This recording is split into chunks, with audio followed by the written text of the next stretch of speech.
오늘도 저희 영혼의 쉼터에 오신 여러분을 사랑하고 축복합니다. 한 주 동안도 평안하셨지요? 오늘은 시편 66편 여호와를 찬양하라라는 말씀으로 은혜를 나누고자 합니다. 시편 66편은 개인적인 찬양과 집단의 찬양이 어우러져 예배 때 불러진 찬양시예요. 1절로 12절은 이스라엘이 체험한 구원의 역사를 만방에 알리며 감사하는 것이고, 13절로 20절은 기도가 응답되어 그 서원을 갚는 개인적인 감사로 구성되어 있습니다. 그러므로 우리 신앙 공동체의 정체성은 과연 어떤지 살펴보겠습니다. 첫째로, 교회는 이웃을 초대해야 하는 사명을 가집니다. 하나님의 통치권을 예배 공동체에게 제한하지 않고 온 땅 전체로 확장하는 것은 우리가 속한 공동체 모습이 어떠해야 하는지를 돌아보게 합니다. 두 번째로, 온 땅을 향해 와서 보라고 외치는 것과 연관됩니다. 와서 무엇을 보라는 말입니까? 하나님이 교회의 눈에 보이도록 임재하셔서 누구나 볼 수 있게 하셨다는 말입니까? 그러나 그렇지 않지요. 세상 사람들이 볼 수 있는 것은 예배를 드리고 있는 우리들 뿐입니다. 따라서 우리 예배 공동체가 하나님의 임재를 경험하게 하는 통로가 되어야 한다는 말입니다. 그러므로 예배 공동체 구성원의 신앙과 삶이 온전하게 되기 위해서는 신앙의 본질에 대한 깊은 인식과 체험이 우리에게 있어야 하겠습니다. 세 번째는 와서 보라라는 초대에는 예배 공동체가 믿고 있는 구원에 대한 확신이 보여져야 합니다. 이것은 형식적인 신앙이 아니라 삶의 태도가 근본적으로 바뀌어가는 삶이 되어야 한다는 말입니다. 그러므로 우리 신앙 공동체의 모습은 어떤지 돌아봐야 합니다. 불신자들에게 와서 보라라고 말할 수 있을 정도로 온전한 신앙과 삶의 모습을 갖추고 있는지, 만약 그렇지 않다면 사회나 이웃을 향한 초대는 공허한 메아리일 뿐입니다. 하나님은 천지 만물과 인간을 만드신 창조주이십니다. 그러한 하나님이 피조물에게 원하시는 것은 과연 무엇일까요? 하나님이 당신이 만드신 피조물에게 찬양과 영광을 받으시기 원하셔요. 하나님이 온 세상을 창조하셨고 지금도 유지하고 섭리하시기 때문입니다. 1절로 2절은 찬양받으실 하나님을 말합니다. 다윗은 세상 모든 사람들에게 하나님을 찬양하라고 명령해요. 이사야 43장 21절은 하나님을 찬양하기 위해 사람을 만들었다고 증거하기 때문이에요. 하나님이 어떤 분이신지 알 때 감격이 넘치는 찬양은 가능합니다. 따라서 하나님을 마음껏 찬양하기 위해서는 하나님의 이름과 성품과 그분이 행하신 놀라운 역사를 알아야 할 것입니다. 3절로 5절은 어미하신 하나님을 말합니다. 우리는 하나님이 행하신 놀라운 역사들로 인해 하나님을 찬양해야 해요. 하나님은 천지를 창조하시고 인간을 만드셨어요. 이스라엘을 애굽에서 구원하시기 위해 10가지 재앙을 내리고 바다를 갈라 걸어서 건너게 하셨습니다. 이런 하나님의 행하신 일들은 이스라엘과 열방에게 크고 두려운 일입니다. 하나님의 권능은 무한하시고 모든 세력은 하나님 앞에 굴복할 수밖에 없지요. 그래서 다윗은 와서 하나님께서 행하신 것을 보라라고 요청합니다.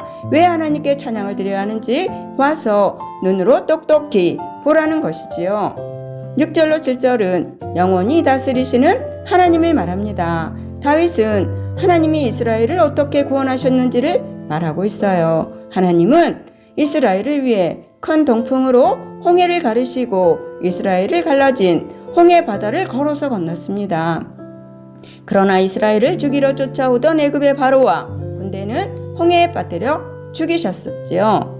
이런 사실은 이스라엘을 위해 하나님이 베푸신 은총임을 보여줍니다. 이스라엘은 40년 후에도 요단강을 걸어서 건넜어요. 그러한 하나님은 지금도 살아계셔서 세상을 통치하시며 불꽃 같은 눈으로 나라들과 인간들을 지켜보고 계십니다. 하나님이 행하신 일을 보며 찬양하지 않을 수가 없지요. 그런데 성도들 중에는 하나님께 진정한 찬양을 드리지 않는 사람도 많아요. 하나님을 잘 모르기 때문입니다. 따라서 하나님이 창조주이시고 구원자이심을 알아야 합니다. 그럴 때 우리는 온 마음을 다해 하나님을 찬양하게 됩니다. 8절로 10절은 단련시키시는 하나님을 말합니다. 하나님은 우리에게 생명을 주시고 우리를 보존해 주시는 분이세요. 그러나 때로는 단련하시기도 하십니다. 고난을 좋아하는 사람은 없지요. 하지만 하나님은 때때로 우리를 사랑하시기에 자기 백성에게도 고난을 허락하십니다. 은혜의 뜨거운 불 속에 몇 번씩이나 들어갔다 나와야만 불순물이 제거되어 순도가 높은 은이 됩니다. 고난이 없이는 불순물이 제거되지 않지요. 그래서 인생 가운데 고난의 불이 필요한 것입니다. 거룩한 백성으로 성숙하도록 고난도 주셔요. 고난을 두려워하지 말고 믿음으로 이겨내시기 바랍니다. 11절로 12절은 풍부한 곳으로 인도하시는 하나님을 말합니다.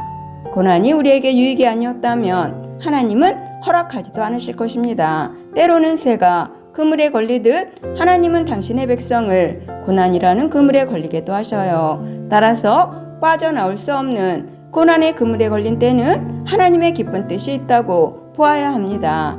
또 하나님은 무거운 고난의 짐을 지우시기도 하셔요. 감당하기 힘든 불같은 시험이나 홍수 같은 시련이 닥쳐오기도 합니다. 또 핍박자들이 괴롭히기도 해요. 이러한 고난을 통과한 후에 더 나은 복을 주시려고 하나님은 예비해 놓고 기다리십니다. 그러한 고난을 잊어버릴 만한 의와 평강의 열매들을 허락하실 것입니다. 13절로 20절은 기도에 응답하시는 하나님을 말합니다. 고난을 통과한 다윗은 하나님께 감사의 제사를 드려요. 지난날 고통당했던 시절에 구원을 간구하며 하나님께 서원했던 것이지요. 그래서 다윗은 가장 좋은 제물을 드립니다. 하나님의 은혜를 잊고 감사함을 아는 자들은 인색하거나 억지로 드리지 않습니다. 가장 좋고 가장 귀한 것을 자원하는 마음으로 드림으로 하나님이 베푸신 크신 은혜를 많은 사람 앞에서 증언합니다. 결론입니다. 다윗은 고난 가운데 하나님께 기도합니다. 그리고 하나님은 다윗의 기도에 응답하셔요. 결론적으로 다윗이 서원하고 드린 찬송은 현실이 되었습니다. 하나님은 우리의 기도를 외면하지 않지요. 기도하십시오. 그러면 반드시 하나님의 때에 가장 좋은 것으로 주실 것입니다. 이러한 은혜가 여러분에게 임하시기를 예수님의 이름으로 축원합니다. 아멘. 감사합니다.